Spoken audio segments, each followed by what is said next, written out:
Maestro, dijo Juan, vimos a uno que expulsaba demonios en tu nombre, y se lo impedimos porque no es de los nuestros. No se lo impidan, replicó Jesús. Nadie que haga un milagro en mi nombre puede a la vez hablar mal de mí. El que no está contra nosotros, está a favor de nosotros. Como lo hemos visto una y otra vez, en los días de Jesús todo el mundo creía que las enfermedades mentales y físicas eran causadas por la influencia maligna de espíritus malos. Ahora bien, había una manera muy común de exorcizar a esos demonios. Si uno podía conocer el nombre de un espíritu benigno y muy poderoso, ese demonio o ese poder podía ordenar que saliera y expulsarlo de esa persona. El demonio no podía soportar el poder del nombre más poderoso. Este es el cuadro que tenemos aquí. Juan había visto a un hombre que usaba el nombre del Todopoderoso de Jesús para echar fuera demonios, y se lo había prohibido porque no pertenecía a la compañía de los íntimos de Jesús. Pero Jesús declaró que nadie podía hacer una obra de poder en su nombre y ser su enemigo. Entonces, el Señor Jesús estableció aquí un principio, que es el siguiente: el que no es contra nosotros, por nosotros es. Amigo, tenemos aquí pues una lección de tolerancia que casi todos necesitamos aprender. Todo hombre tiene derecho a sus pensamientos. Tiene derecho de pensar las cosas en profundidad, hasta llegar a sus propias conclusiones y sus propias creencias. Y esto es precisamente lo que deberíamos respetar. Somos muy propensos a condenar lo que no entendemos. En el libro de Judas, el verso 10, se habla de los que blasfeman las cosas que no conocen. Y esta es una enfermedad que a veces es muy común entre las personas y los cristianos. Hay dos cosas que debemos recordar. Hay más de un camino hacia Dios. Dios muestra muchas maneras. Son muchos los caminos por los cuales Dios lleva al cielo a sus hijos. Después de todo, el mundo es redondo y dos personas pueden llegar precisamente al mismo destino partiendo de direcciones opuestas. Y también es cierto que todos los caminos, si los seguimos durante suficiente tiempo y hasta suficientemente lejos, conducen inexorablemente a Dios. Es algo terrible que el hombre o una iglesia o un partido crea tener el monopolio de la salvación. Siempre es necesario recordar que la verdad es más grande de lo que uno puede creer y abarcar. A nadie le es posible abarcar toda la verdad.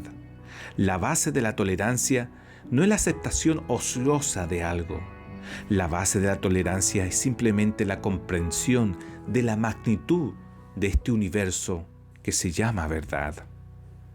Tolerancia significa un franco respeto por la libertad de la conciencia interior contra convencionalismos oficiales como ideologías que de pronto se quieren impregnar por la fuerza social.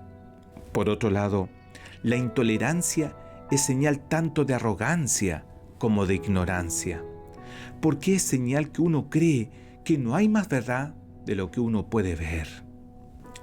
No solo debemos conceder a cada uno y cada cual el derecho de pensar por sí mismo, sino que debemos conceder también a cada cual el derecho de hablar por sí. De todos los derechos democráticos más apreciados de todos es la libertad de la palabra. Hay límites naturales, desde luego. Si alguien está inculcando doctrinas destinadas a destruir la moralidad y quitar los fundamentos de toda la civilización cristiana, debe ser combatido, sin duda alguna. Pero la manera de combatirlo ciertamente no es eliminando por la fuerza al otro, sino demostrando que está totalmente equivocado. Debemos recordar que toda doctrina, toda creencia deben ser reconocida en último término por la clase de persona que produce. Pensando, por ejemplo, en una iglesia, la pregunta sería: ¿qué clase de persona produce esa iglesia? ¿Qué clase de persona produce esa doctrina? ¿Qué clase de persona produce ese partido? ¿Qué clase de persona produce ese modelo social? Nadie puede condenar enteramente una creencia que hace bueno a un hombre. Si recordamos esto, desde luego siempre seríamos mucho más tolerantes. Finalmente debemos recordar siempre una cosa: la tolerancia siempre está sujeta a los principios y valores más profundos que edifican y dignifican al hombre. Valores que Dios desde el principio ha entregado en la persona de nuestro Señor Jesucristo. Siempre Jesús debe ser nuestro modelo y con Él debemos compararnos. Amigo, amiga, si hay alguien que fue tolerante, pero que llamó a las personas para seguirlo, fue nuestro Señor Jesús. Pero también el Señor fue firme contra la maldad, fue firme contra el pecado. Cristo no nos vino a salvar en el pecado, nos vino a salvar de los pecados, liberarnos del mal, de la confusión y de la ignorancia, especialmente la ignorancia hacia Dios. Cristo aceptó a todas las personas, amaba a todos los pecadores, pero también despreciaba el pecado. Así es también, ese equilibrio debemos tener todos nosotros. Y recuerden, el que no es conmigo, contra mí es, y que aquel que no recoge, desparrama. Que Dios te bendiga en este día.